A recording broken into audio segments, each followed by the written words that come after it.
Biology का part 3 में आप लोग को बहुत बहुत स्वागत है। आज हम लोग देखने वाले हैं सर्कुलेटरी सिस्टम। लास्ट वीडियो में आप लोग को याद होगा हम लोग ने देखा था रेस्पिरेटरी सिस्टम। इस वीडियो में हम लोग देखने वाले हैं सर्कुलेटरी सिस्टम। तो जल्दी जल्दी खींचेंगे, ठीक है। चलो, तो सर्कुलेटरी सिस्टम अगर देखा जाए तो ये it is concern about the fluids, body fluids to distribute various substances to various body parts, है ना। Circulation of body fluids to distribute various substances to various body parts. Body का हर एक कोने में जो इंपॉर्टेंट सब्सटेंस है उसको पहुंचाना, और वहां से जो वेस्ट मटेरियल है कलेक्शन करना, ही काम है इसका। It is a transport system that uses a fluid यानी ब्लड टू मूव सब्सटेंसेस जैसे कि nutrients, waste, gases throughout the body of an organism. William Harvey, दोस्तों थोड़ा तबीयत खराब है, तगड़ी जुकाम लगी हुई है। तो मैं नहीं चाहता हूँ जो लोग, एक दो लोग जो भी फॉलो करते हैं रेगुलर वीडियोस को, उनको नुकसान नुकसान ना पहुंचे। यहाँ से कोई तैयारी कर रहे हैं तो उसको बिल्कुल डिस्कंटिन्यूटी ना हो, है ना। तो हम साथ साथ पढ़ते रहेंगे, है ना। तो तबीयत खराब है तो थोड़ा डिस्टर्ब हो सकते हैं, तो उसको थोड़ा एडजस्ट कर लेना आप लोग। तो चलिए, विलियम, हाँ बाकी हम कोशिश कर रहे हैं जितना अच्छा कर किया जा सके। चलो, तो विलियम हार्वे साहब ने 1628 का बात है ये, discovered circulation in the body. He is regarded as the father of circulatory system, ठीक है। अच्छा, तो ये हो जाएगा विलियम हार्वे के बारे में। इन्होंने सबसे पहले सर्कुलेशन का डिस्कवरी किया था कि भाई हमारा बॉडी जो है इसमें क्या होते हैं, सर्कुलेशन होते हैं। ये वाला बात सबसे पहले बताए थे विलियम हार्वे ने। 1628 का दौर था जिस टाइम इन्होंने बताए थे, इसलिए इसको इनको हम बोल देंगे फादर ऑफ सर्कुलेटरी सिस्टम। फिर 1661 की बात हो जाता है, मेल्फिगी ने कैपिलरीज के बारे में बताया, ठीक है। बोला कि भाई सर्कुलेशन तो हो रहा है लेकिन ऐसे नहीं हो रहा है, कैपिलरी के माध्यम से हो रहा है। तो ये जो कैपिलरी वाली कॉन्सेप्ट ये बताया था मेल्फिगी साहब ने 1661 में। ईयर उतना जरूरी नहीं है, लेकिन 1628 हो सके तो याद रख लेना। बाकी इतना याद रखना कि मेल्फिगी साहब ने कैपिलरी के बारे में बताया था।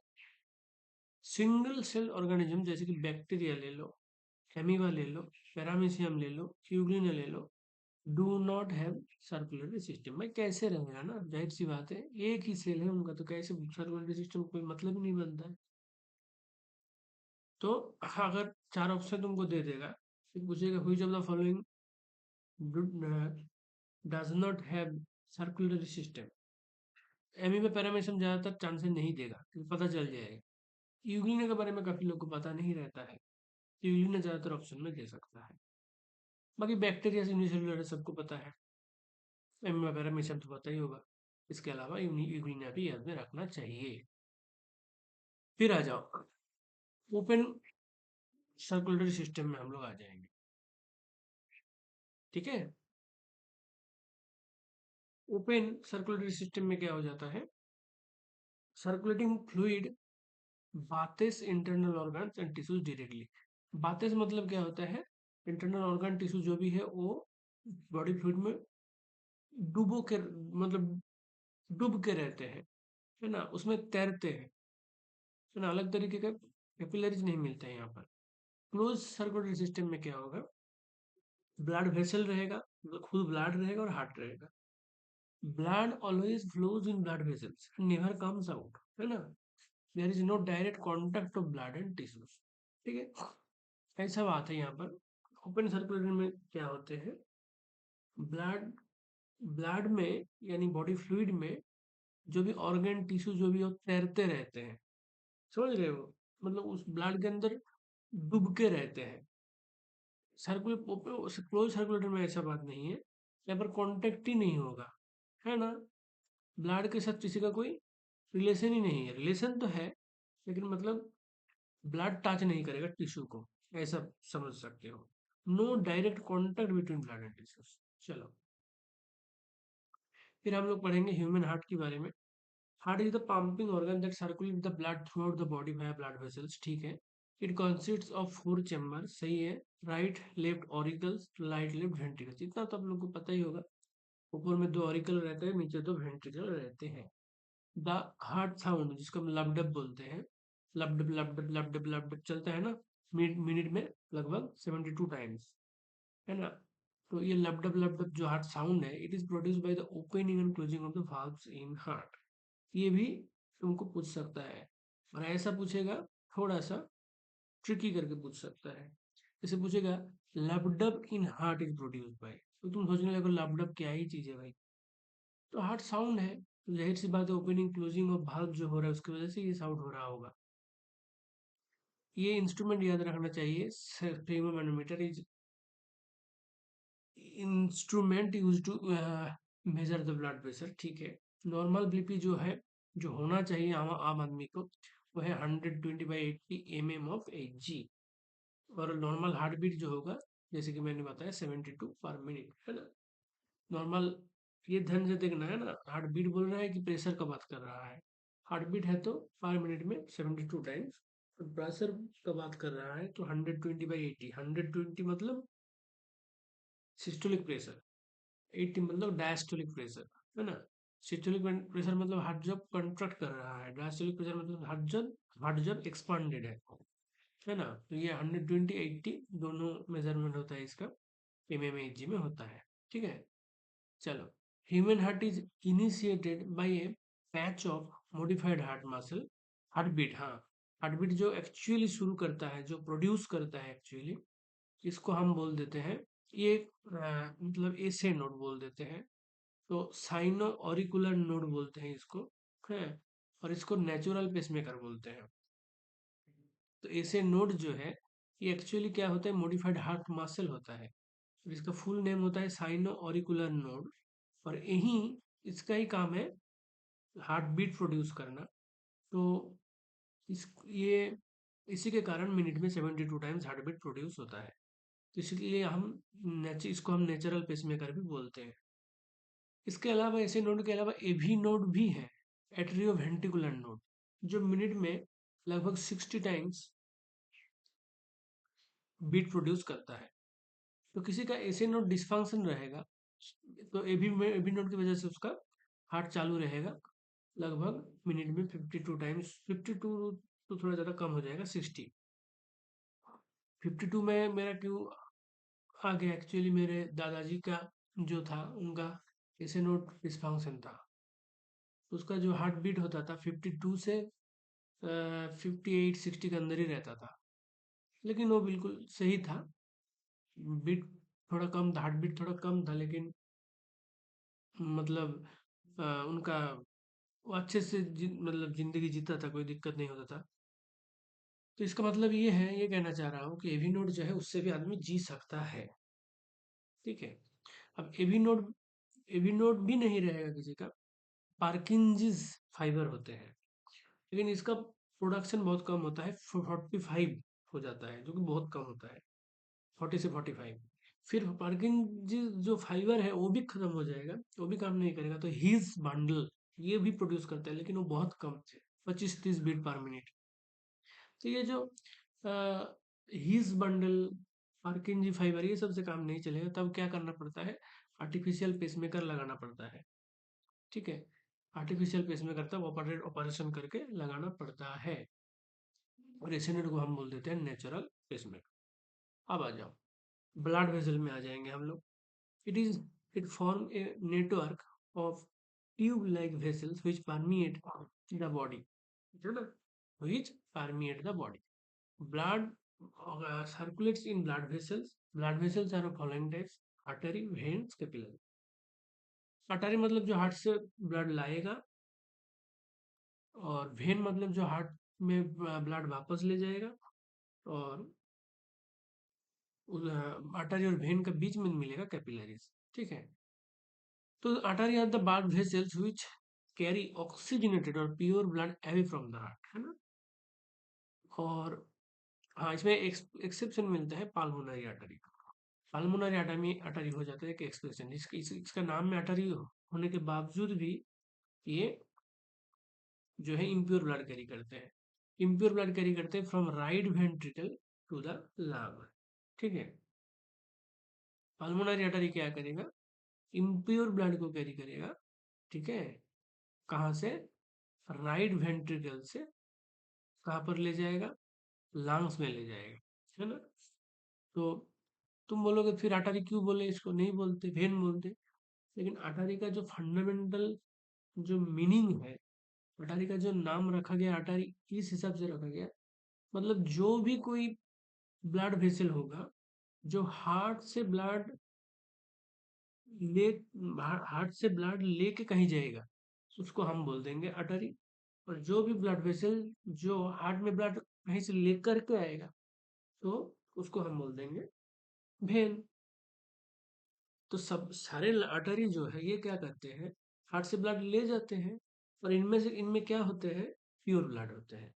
लेकिन यहाँ पर पाल्मोनरी आर्टरी जो है, ये हार्ट से ब्लड तो ले जा रहा है, आर्टरी का जो प्रॉपर्टी वो तो फॉलो कर रहा है, लेकिन इसके अंदर जो ब्लड है वो इम्प्योर ब्लड है ना। बाकी सब में क्या होते हैं, प्योर ब्लड होता है। और यहीं पर इसका एक्सेप्शनल केस ये है, ये क्या करेगा, इम्प्योर ब्लड को हार्ट से ही ले जाएगा, कहाँ ले जाएगा, लंग्स में, क्योंकि लंग्स में जाके प्यूरिफिकेशन होगा ना। तो ये हो जाता है बात। या आप देखो veins, veins are blood vessels which always drain deoxygenated और impure blood from the organs towards the heart. यहाँ पर भी पल्मोनरी वेन तुमको एक्सेप्शन देखने को मिल जाएगा। व्हिच कैरी करते क्या करते हैं, oxygenated blood from lungs to left auricle. वही बात है, वेन मतलब ब्लड हार्ट में ले जाएगा।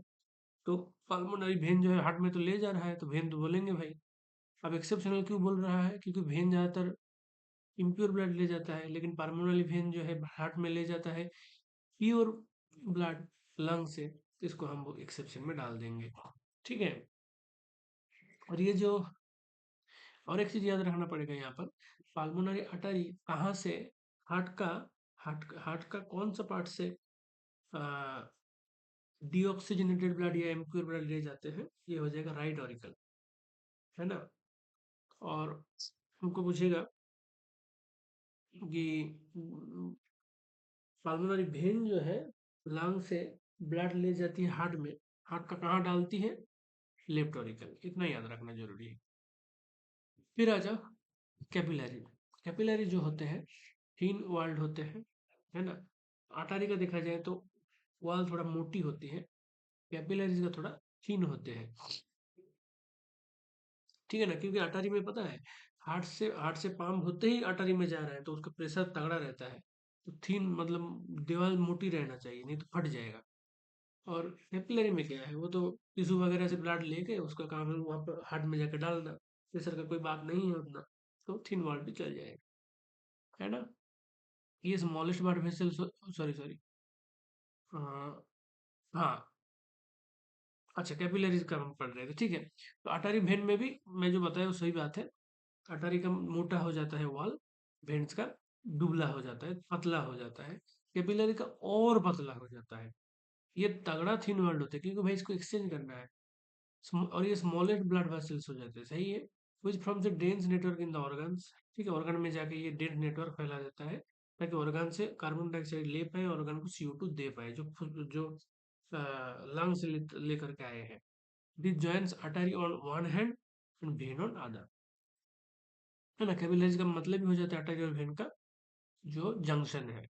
तो blood flows from arteries to venules, arterioles to venules।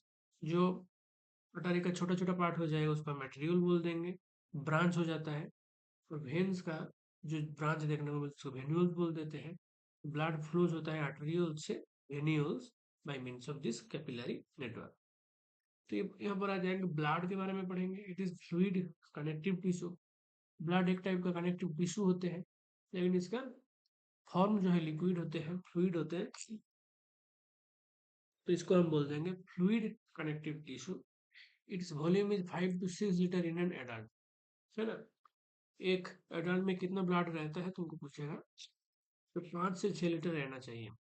बोलता है ना किसी का एक्सीडेंट हो जाता है तो बोलता है भाई साहब 3 लीटर ब्लड उसका शरीर से बह गया, है ना।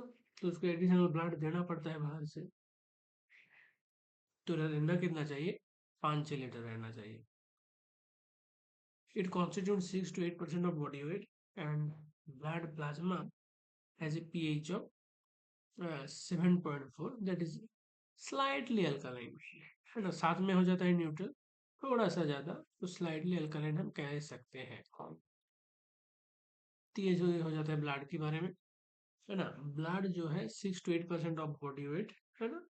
और ब्लड का प्लाज्मा का अगर पीएच हम चेक करेंगे तो थोड़ी सी अल्कलाइन की तरफ जाएगा, 7.4 हम मान सकते हैं। ब्लड के अंदर ब्लड प्लाज्मा देखने को मिलता है, ब्लड सेल्स देखने को मिलता है, ठीक है।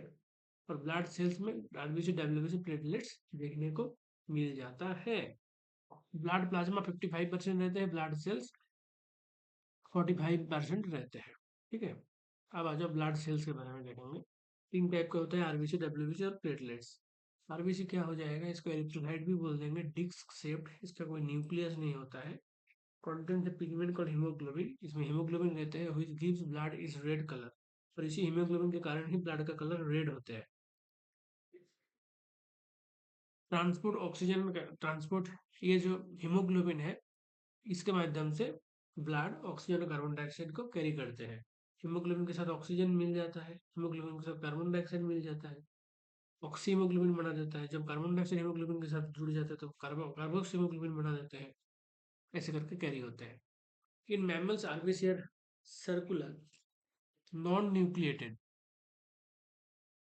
है ना। तो हम पहले ही बताए थे कि भाई आरबीसी जो है डिस्क शेप्ड होते हैं, और मैमल्स के आरबीसी देखा जाए तो सर्कुलर होगा, न्यूक्लियस नहीं रहेगा। लेकिन इसमें एक्सेप्शन क्या हो जाएगा, कॉमिलेडे, है ना। कॉमिलेडे यानी कैमल्स लैम्स इसका, विच आर न्यूक्लिएटेड आरबीसी। इन सब में तुमको न्यूक्लिएटेड आरबीसी देखने को मिल जाएगा। देखो एक्सेप्शन से बहुत क्वेश्चन पूछता है, तो इस एक्सेप्शन के बारे में ध्यान देना, ठीक है। एक्सेप्शन बहुत इंपॉर्टेंट हो जाता है भाई साहब। तो इसमें ध्यान देना कि भाई मैमल्स जो होते हैं इनमें तो नॉन न्यूक्लिएटेड आरबीसी होते हैं, लेकिन एक्सेप्शन हो जाता है कैमेलिड्स में, है ना। कैमेलिड्स तो अलग चीज हो जाता है कैमेलिडे में, है ना। तो कैमल लैम में क्या हो जाएगा, कैमल लैम इन सब में, यानी कॉमिलेडे, इनमें क्या हो जाता है, न्यूक्लिएटेड आरबीसी देखने को मिल जाता है। In rest of the vertebrates oval nucleated RBC are present, है ना। तो अभी तक हम क्या मतलब देखे थे कि आरबीसी जो होता है वो डिस्क शेप्ड होते हैं, है ना।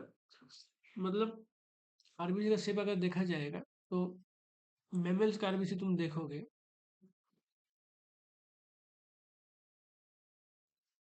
हाँ, तो तुमको ऐसे कुछ देखने को मिलेगा।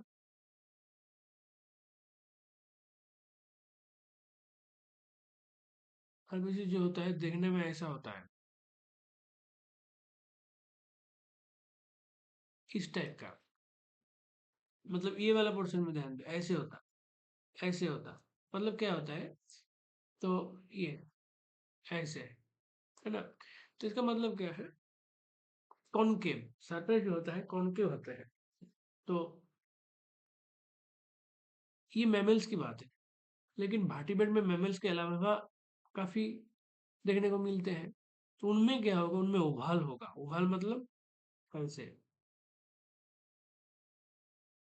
तो उनमें क्या होगा, आरबीसी ओभाल देखने को मिलेगा।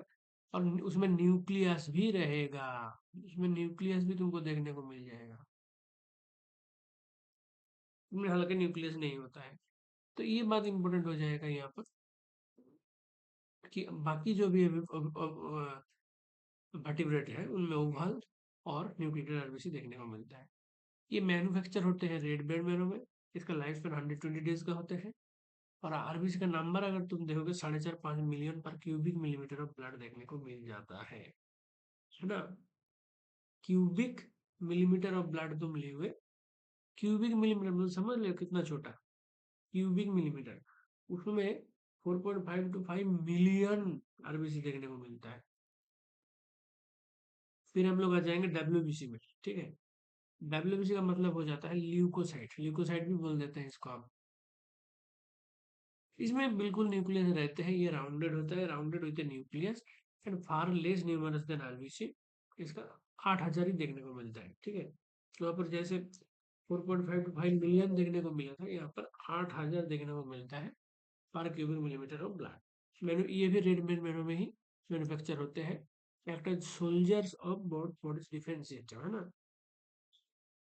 इसका बॉडी का डिफेंस में अहम भूमिका रहते हैं, तो इसलिए हम इसको सैनिक बोल देते हैं, soldiers of the body defence system. फिर अगर प्लेटलेट, प्लेटलेट को हम थर्मोसाइट भी कहते हैं। ये कितना रहता है पर क्यूबिक मिलीमीटर में? 2.5 लाख। लाख ही तो हो रहा है ना। तो भाई साहब, यहाँ पर प्लेटलेट जो देखने को मिलता है, प्लेटलेट थर्मोसाइट भी कहते हैं, और पर क्यूबिक मिलीमीटर में तुमको 2.5 लाख लगभग प्लेटलेट देखने को मिल जाएगा। ये भी देखो रेडमोंड मरे में ही इसका मैन्युफैक्चर हो रहा है। और इसका लाइफ स्पेन जो है बहुत कम है, देखो 8 से 10 दिन ही रहते हैं बस, 8 से 10 दिन, ठीक है। ये हेल्प करता है ब्लड टू क्लॉट, ठीक है ना। अब देखो आ जाएंगे ब्लड ग्रुप्स में, तो father father of blood groups हो जाएंगे लैंडस्टाइनर साहब। इन्होंने 1900 में ये डिस्कवर किया था, 1900 में डिस्कवर किया था, है ना। तो ए बी और ओ ब्लड ग्रुप सिस्टम के बारे में बताया था। फिर De Castello and Sturli discovered A B blood group, हाँ ये भी इंपॉर्टेंट हो जाएगा। उन्होंने लेंस्टाइन के सामने बोला था भाई ए बी और ओ ब्लड ग्रुप हो सकता है, लेकिन ए बी ब्लड ग्रुप होगा इसके बारे में बताए थे कौन? डी कैसेलो एंड स्टार, ठीक है। De Castello and Sturli. Blood transfusion technique के बारे में बताया था ब्लांडेल, ठीक है। ब्लांड एल, ब्लांडेल, ब्लांड, है ना। तो ब्लांडेल साहब ने ट्रांसफ्यूजन टेक्निक के बारे में बताया। तो ए ब्लड ग्रुप मतलब इसमें एंटीजन रहेगा ए, और देखो मैं बता देता हूँ आप लोग को। ए ब्लड ग्रुप का मतलब एंटीजन ए रहेगा, बी में बी रहेगा, ए बी में ए बी रहेगा, और इसमें ओ में कुछ नहीं रहेगा। और एंटीबॉडी का हम अगर देखेंगे तो ए में रहेगा बीटा, इसमें बी में रहेगा अल्फा, इसमें रहेगा कुछ नहीं रहेगा, इसमें दोनों रहेगा अल्फा बीटा दोनों। तो ऐसे देखने को मिलता है। तो भाई ए ब्लड ग्रुप जिसके पास, ए ब्लड ग्रुप मतलब उसके पास ए बी, तो देखो दिक्कत क्या हो जाता है, किसी से हम ब्लड लेंगे तो, या तो ब्लड देंगे किसी को, हम अगर ब्लड देना चाहते हैं तो उसमें जब हम एंटीजन देंगे तब सोचना पड़ेगा। जैसे जैसे ए और ए बी, है ना। ए बी के पास देखो, ए बी दोनों एंटीजन है ना। और ए के पास ए एंटीजन है, तो अगर हम ए देंगे तो कोई दिक्कत नहीं है, क्योंकि जब भी ए देंगे यानी ए एंटीजन भी दे रहे हैं, तो ए के पास कोई तो ए को देंगे तो कोई दिक्कत नहीं। ए बी के पास दोनों एंटीजन है तो भी कोई दिक्कत नहीं। जैसे बी देंगे, बी, तो बी अगर बी को देंगे कोई दिक्कत नहीं है, अल्फा एंटीजन है। ए बी को देंगे तो दोनों है, कोई दिक्कत नहीं। अब ए बी दे रहे हैं मतलब दोनों ए बी दोनों एंटीजन दे रहे हैं, तो उसके पास भी दोनों रहना चाहिए, तो ए बी को ही दे पाएंगे। और ओ देखो, ओ के पास कोई एंटीजन है ही नहीं, तो किसी को भी दे दे, क्या दिक्कत है ना। ऐसे ही ए ब्लड किससे ले पाएगा? जिसके पास ए एंटीजन हो या कोई एंटीजन ना हो, तो ए ओ। बी किससे ले पाएगा? जिसके पास अल्फा एंटीजन मतलब सॉरी सॉरी, अल्फा तो एंटीबॉडी हो गया, बी उसी से ले पाएगा जिसके पास बी एंटीजन हो या फिर कुछ नहीं हो, तो बी ओ दोनों से ले पाएगा। ये भी भाई साहब के पास तो दोनों एंटीजन लेकर बैठे हैं, वो किसी से भी ब्लड ले ले उसका क्या जाता है, वो भाई साहब के पास कोई एंटीजन है ही नहीं, तो उससे वो किसी से ले भी नहीं पाएगा, क्योंकि मतलब मतलब ए बी इन सब से नहीं ले पाएगा, क्योंकि इनके पास एंटीजन है, इसके खुद के पास है नहीं, तो नहीं ले पाएगा, बस ए ओ से ही ले पाएगा। इसलिए ये ए बी भाई साहब, ये देखो, ये किसी से भी ले रहा है, तो इसको हम बोलते हैं यूनिवर्सल रेसिपिएंट। और ये ओ भाई साहब क्या कर रहा है, किसी को दे पा रहे हैं, तो इसको हम बोल देंगे यूनिवर्सल डोनर,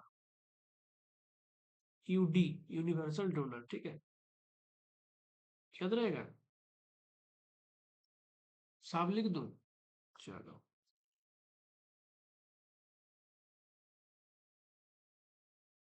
चलो यूनिवर्सल डोनर, ठीक है, इतना कॉन्सेप्ट समझ में आ गया हो आप लोग को। तो ये हो जाता है लैंडसाइड स्टाइनर के बारे में, जिन्होंने A B O blood group दिया था, ए बी ब्लड ग्रुप दिया था, डी कैसिलो और स्टार, और ब्लड ट्रांसफ्यूजन के बारे में बताया था बांडेल, ठीक है, ब्लांडेल। अब हम लोग देखेंगे RH factor. It is a blood antigen found on the surface of RBC. ये एक ब्लड एंटीजन है, आरबीसी के ऊपर देखने को मिलता है। A person can be Rh positive और Rh negative depending on the presence of Rh factor. अगर तुम्हारा आरबीसी में आरएच है तो आरएच प्लस हो जाओगे, जैसे कि मैं ओ पॉजिटिव हूँ, तो इसका मतलब मेरे ओ मतलब मेरा आरबीसी में आरएच एंटीजन है। कोई भाई साहब नहीं होगा तो किसी भाई का मतलब किसी भाई का आरबीसी में आरएच एंटीजन नहीं रहेगा तो उसको माइनस कर लेंगे।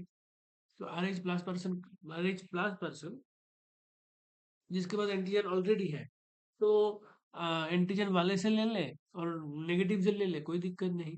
लेकिन जिसके पास है नहीं, आर एच माइनस है जो, वो आर एच प्लस से नहीं ले सकते, उसको आर एच प्लस, क्योंकि उसके पास आर एच एंटीजन है नहीं, तो उसको आर एच नेगेटिव से ही लेना पड़ेगा। तो तुम समझ रहे हो, किसी का मतलब मान लो वो पॉजिटिव है, वो पॉजिटिव है, तो उससे वो किससे ब्लड ले पाएगा।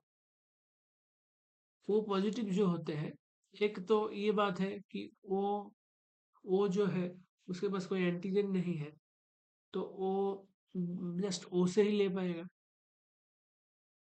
है ना, वो ओ से ही ले पाएगा भाई, क्योंकि उसके पास कोई एंटीजन है नहीं, और वो खुद प्लस है, तो प्लस माइनस दोनों से ही ले सकते हैं, प्लस से भी ले ले, माइनस से भी ले ले, कोई दिक्कत नहीं। ये तीर को उल्टा देना चाहिए क्योंकि ये ले रहा है ना। लेकिन कोई भाई साहब अगर वो नेगेटिव है, तो वो किससे ले पाएगा। तो वो अगर है, तो इसका मतलब, वो अगर है तो इसका मतलब वो ओ से ही ले पाएगा, क्योंकि उसके पास कोई एंटीजन है नहीं। तो ए लेगा तो भी दिक्कत है, बी लेगा तो बी लेगा तो भी दिक्कत, और ए बी लेगा तो दिक्कत है ही है, दोनों एंटीजन है ना, तो बस ओ से ही ले पाएगा। और इसके पास आर एच प्लस भी नहीं है, तो कोई ओ पॉजिटिव भाई से भी दे देंगे तो भी नहीं चलेगा, वो नेगेटिव से ही लेना पड़ेगा। तो ये हो जाता है प्रॉब्लम। तो अब देखा जाए तो ओ प्लस ओ पॉजिटिव वाले थोड़ा सेफ साइड में है, कि कम से कम ओ पॉजिटिव वाले से तो ले सकते हैं, क्योंकि ओ पॉजिटिव वाले बहुत मतलब सबसे ज़्यादा देखने को मिलता है, मतलब काफ़ी ज़्यादा देखने को मिलता है, ओ नेगेटिव बहुत रेयर है ना। इतना चलेगा, समझ में आया। तो देखो, in world population R H positive और 85%, आर एच नेगेटिव और 50%। आर एच पॉजिटिव देखो, समझ में आ रहा है, इसलिए मैं बोला ना आर एच ओ पॉजिटिव, एक तो ओ का अवेलेबिलिटी ज़्यादा है, उसके ऊपर पॉजिटिव का पॉसिबिलिटी ज़्यादा है। R H positive 85%, R H negative 15% लोग को ही देखने को मिलता है। चलो, अब देखेंगे disorders of circulatory system. Normal cardiovascular health can be affected by the following disorder, जैसे कि हाइपरटेंशन यानी हाई ब्लड प्रेशर। ये ब्लड प्रेशर एबव नॉर्मल मतलब 120/80, तो उसको हम बोलेंगे कि भाई हाइपरटेंशन में है। जैसे कि 147 mmHg सिस्टोलिक प्रेशर और 90 mmHg डायस्टोलिक प्रेशर इसके ऊपर हो जाएगा तो हम बोलेंगे भाई हाई ब्लड प्रेशर है इसका। तो ये हार्ट को प्रॉब्लम कर सकते हैं, ब्रेन को प्रॉब्लम कर सकता है, किडनी को, यहाँ तक आइज तक इफेक्ट डाल सकता है। ठीक है, ये इतना प्रेशर जो है ये हार्ट को डैमेज कर सकता है, ब्रेन को डैमेज कर सकता है, किडनी को डैमेज कर सकता है, आइज को डैमेज कर सकता है। देखो आर्टेरियोस्क्लेरोसिस एक होता है, अथेरोस्क्लेरोसिस एक होता है आर्टेरियोस्क्लेरोसिस। अथेरोस्क्लेरोसिस मतलब बोन वाला इशू है ना, बोन में लिक्विड कम हो जाने के कारण जो दर्द होते हैं उसको अथेरोस्क्लेरोसिस वो अलग है, वो हम स्केलेटल सिस्टम में देखेंगे। अभी इसमें आर्टेरियोस्क्लेरोसिस मतलब क्या हो जाता है, hardening and loss of elasticity of the arteries, the wall of the arteries may rupture, the bloods come out and clot in the coronary artery resulting into heart block. ये हार्ट ब्लॉक तो अलग चीज है, heart attack कर सकता है। मतलब क्या है, artery जो होगा, आर्टेरियोस्क्लेरोसिस मतलब आर्टरी में कुछ होगा। आर्टरी में क्या हो रहा है, आर्टरी का जो वॉल है वो हार्ड हो जा रहा है, तो उसकी इलास्टिसिटी खत्म हो जा रहा है, तो उसका तो क्या होगा, तो ज्यादा प्रेशर आ जाएगा उसमें, तो वो फट जाएगा। तो जैसे ही फटेगा भाई, ब्लड ब्लड निकल जाएगा वहां से, है ना। तो the blood will come out and clot in the coronary artery. Coronary मतलब समझते हो, जो हार्ट से जो ले जा रहे हैं, सॉरी हार्ट से जो, मतलब जैसे ही हार्ट पंप किया, तो पंप करते ही जो फ्रेश ब्लड है, यानी ऑक्सीडेंटेड ब्लड है, वाटर के माध्यम से बॉडी में जाता है। तो सबसे ज्यादा प्रेशर कहाँ देखने को मिलेगा, हार्ट पंप करते ही ब्लड कोरोनरी आर्टरी में जा रहा है, तो वहाँ पर सबसे ज्यादा प्रेशर देखने को मिलेगा। तो अगर अथेरोस्क्लेरोसिस है किसी का, तो जैसे ही ब्लड पंप करते ही ब्लड जैसे ही कोरोनरी आर्टरी में घुसेगा, तगड़ा प्रेशर डालेगा, फट जाएगा, तो वहीं पे हार्ट अटैक हो जाता है। इसी को हम कह देते हैं हार्ट अटैक। बोलता है ना कि हार्ट अटैक हो गया भाई, फलाना आदमी का हार्ट अटैक हो गया, वो डेथ हो गया उनका, समझ जाना भाई कुछ कांटा नहीं पड़ गया है। अब आ जाओ, कोरोनरी आर्टरी डिजीज भी देखने को मिलता है। It is also called atherosclerosis और अथेरोमा। अच्छा, मैं थोड़ा गलत बताया, आर्थराइटिस है जो मैं बताया स्केलेटल सिस्टम वाला। चलो ठीक है, तो अथेरोस्क्लेरोसिस जो है, एथेरोमा जिसको कह सकते हो, को ये है coronary artery disease. This is the end result of accumulation of plaques with in the walls of coronary arteries. मतलब कोरोनरी आर्टरी का वॉल में प्लाक फॉर्मेशन होगा, कुछ कुछ मतलब जमा हो जाएगा वहाँ। That's that supply the myocardium of the heart with oxygen and nutrients.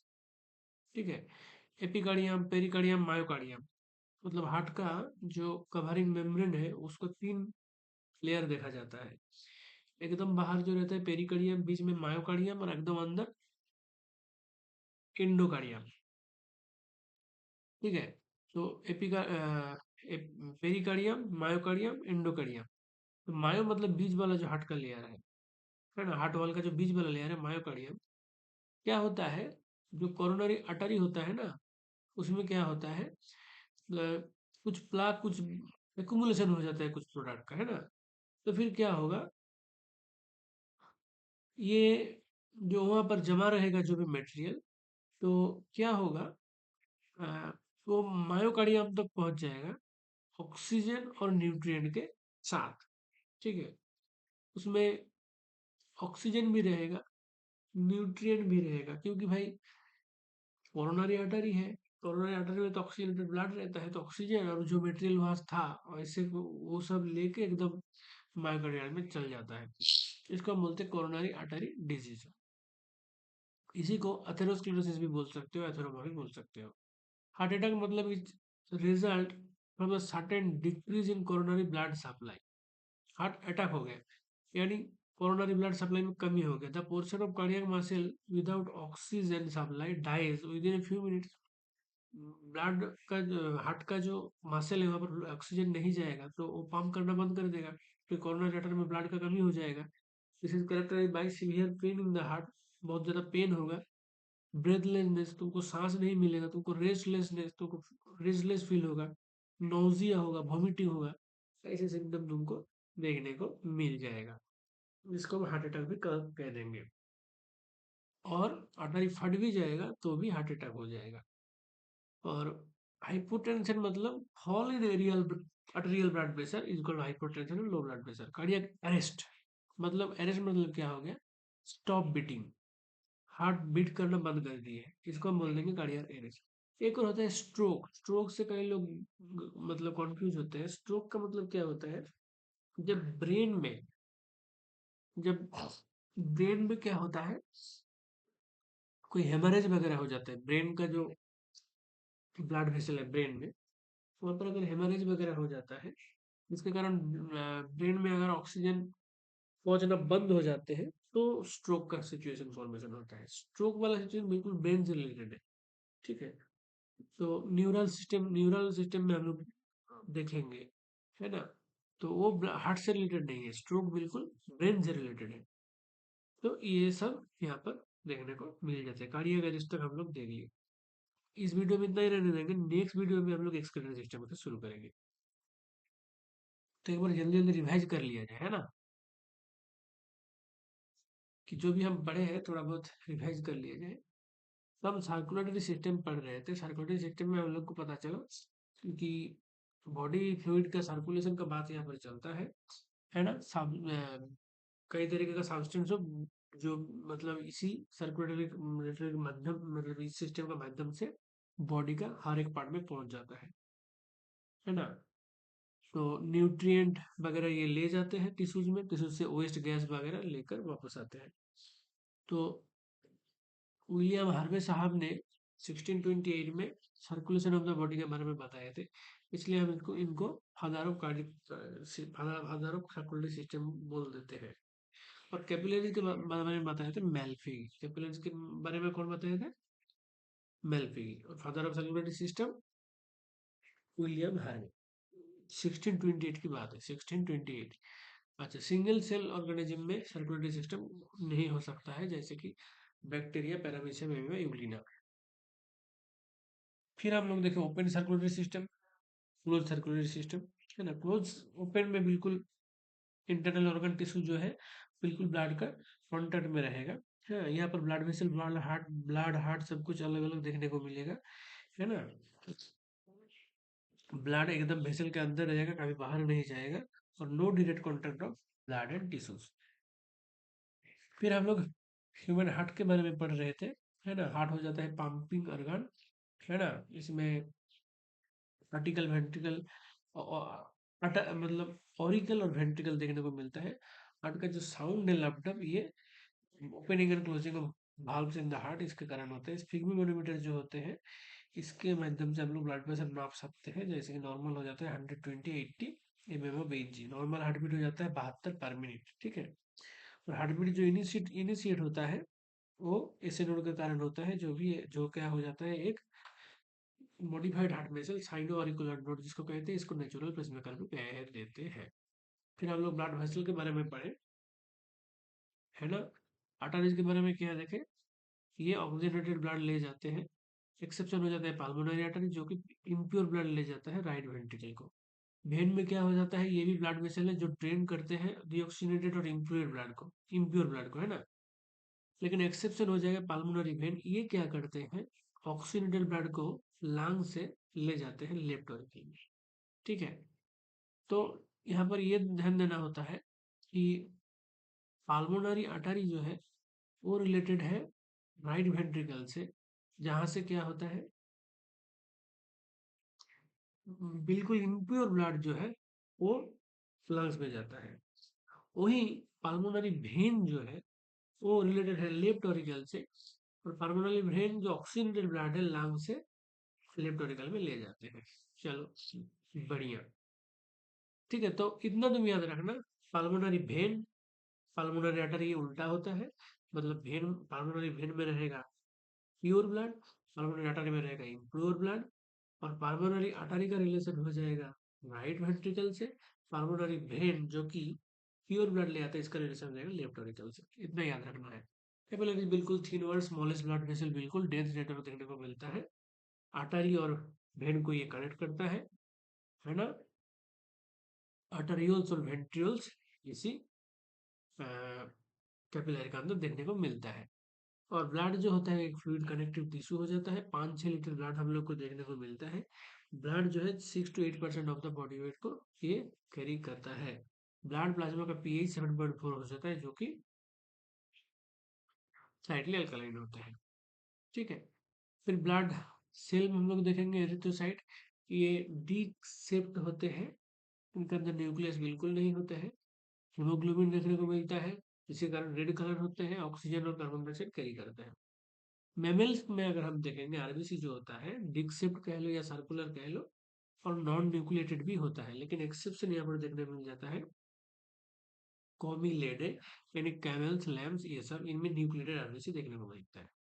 अब मैमल्स के अलावा जो वर्टिब्रेट्स है इनमें क्या देखने को मिलता है, उभल और न्यूक्लिएटेड आरबीसी। उभल मैमल्स के अलावा जो भी वर्टिब्रेट्स है उनमें क्या देखने को मिलता है, हमें उभल और न्यूक्लिएटेड आरबीसी देखने को मिलता है। आरबीसी फॉर्मेशन होता है रेड ब्लड मैरो में, लाइफ स्पैन हो जाता है 120 डेज, है ना। नंबर ऑफ आरबीसी पर क्यूबिक मिलीमीटर में देखा जाए तो 4.5 से 5 मिलियन होते हैं। 4.5 से 5 मिलियन होते हैं। 4.5 to 5 million per cubic millimetre of blood.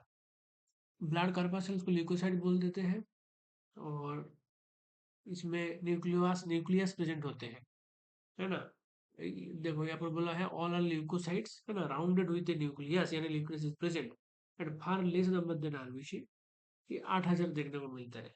8,000 per cubic millimetre of blood.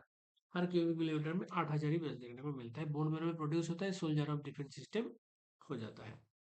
Platelet जो होता है थ्रोम्बोसाइट होते हैं, पर क्यूबिक मिलीमीटर में ये 2.5 लाख तक देखने को मिलता है। तो आरबीसी पर क्यूबिक मिलीमीटर में देखने को मिलते हैं 4.5 to 5 मिलियन, वही डब्ल्यूबीसी 8,000, वही थ्रोम्बोसाइट 2.5 लाख। 2.5 लाख पर क्यूबिक मिलीमीटर। ये भी रेड ब्लड मैरो से उत्पन्न होते हैं। लाइफ स्पैन हो जाता है 8 से 10 दिन। ब्लड क्लॉट में हेल्प करते हैं। ब्लड ब्लड ग्रुप के बारे में जब पढ़े तब इसका शुरुआत किया था लर्नस्टाइनर साहब ने 1900 में। इन्होंने ए बी और ओ के बारे में बताए थे। लेकिन तुमसे पूछेगा ए बी ब्लड ग्रुप के बारे में कौन बताया था, मतलब क्या है ये, ए बी और ओ ये तीन के बारे में बताए थे। ए बी का अलग से बताए थे, कौन बताए थे, बताए थे डी कैसेलो एंड स्टार। और ब्लड ट्रांसफ्यूजन टेक्निक के बारे में बताए थे कौन, ब्लांडेल। ठीक है। ए बी ओ लैंडस्टाइनर 1900, और ए बी के बारे में डी कासेल और स्टार्न। ठीक है, डी कासेल एंड स्टार्न। और ब्लड ट्रांसफ्यूजन टेक्निक के बारे में ब्लांडेल। ब्लांडेल, ठीक है। फिर हम लोग देखे क्या क्या रहते हैं, कहाँ से ले सकते हैं, ये सब के बारे में हम डिस्कस किए। आरएच फैक्टर के बारे में हम लोग खूब डिस्कस किए, है ना। आरएच कुछ नहीं होते, एक ब्लड एंटीजन होते हैं जो कि आरबीसी में प्रेजेंट रहते हैं, है ना। अच्छा। और वर्ल्ड पॉपुलेशन में 85% है आर एच प्लस, और आर एच माइनस होता है 15%। फिर हम लोग कुछ डिसऑर्डर के बारे में देखें, जैसे कि हाइपरटेंशन, हाई ब्लड प्रेशर। अगर 140 से ज़्यादा सिस्टोलिक प्रेशर है, अगर 90 से ज़्यादा डायस्टोलिक प्रेशर है, तो तुम्हारा हाइपरटेंशन है। या इसका असर जो है हार्ट में पड़ सकता है, ब्रेन में पड़ सकता है, किडनी में पड़ सकता है, आईज में तक जा सकता है। एटेरियोस्क्लेरोसिस मतलब hardening and loss of elasticity of arteries. और इसका सबसे ज़्यादा प्रभाव जो है कोरोनरी आर्टरी में पड़ते हैं, जिसके कारण आर्टरी आर्टरी आर्टरी का वॉल जो टूट जाते हैं, और ये ब्लड जो है बाहर निकल के आते हैं, है ना। और क्लॉट का भी फॉर्मेशन कर देते हैं। ब्लड का नेचर ही है कि जब भी वो, मतलब भेन तो कह लो या आर्टरी कहीं से निकलेगा तो क्लॉट करेगा, है ना। तो ब्लड कम्स आउट हो जाते हैं, और clot in the coronary artery, इसको हम हार्ट अटैक भी बोल सकते हैं। Blood comes out and clot in the coronary artery resulting into heart attack. और कोरोनरी आर्टरी डिजीज, सीएडी, इसी को अथेरोस्क्लेरोसिस बोला जाता है। इसी को अथेरोमा बोला जाता है। अथेरोमा भी बोल सकते हो, अथेरोस्क्लेरोसिस भी बोल सकते हो, कोरोनरी आर्टरी डिजीज भी कह सकते हो। यहाँ पर क्या होता है, अथेरोस्क्लेरोसिस या अथेरोमा, इसमें क्या होता है, एक्युमुलेशन ऑफ प्लाक होता है in the walls of coronary artery, जिसका सप्लाई मायोकार्डियम तक हो जाता है। ऑक्सीजन और न्यूट्रिएंट के साथ वो मायोकार्डियम में पहुंच जाता है। फिर हार्ट अटैक क्या हो जाता है, हार्ट हार्ट अटैक और कार्डियक अरेस्ट। कार्डियक अरेस्ट मतलब पंपिंग बंद हो गया है। और हार्ट हार्ट अटैक का मतलब क्या है, मतलब किसी भी कारण से अगर कोरोनरी आर्टरी में ब्लड का कमी हो गया तो हार्ट अटैक कह देंगे। ठीक है, तो हार्ट अटैक क्या होता है? Sudden decrease in coronary blood supply, the portion of cardiac muscle without oxygen supply dies with in a few minutes. ठीक है ना? जैसे ही कोरोनरी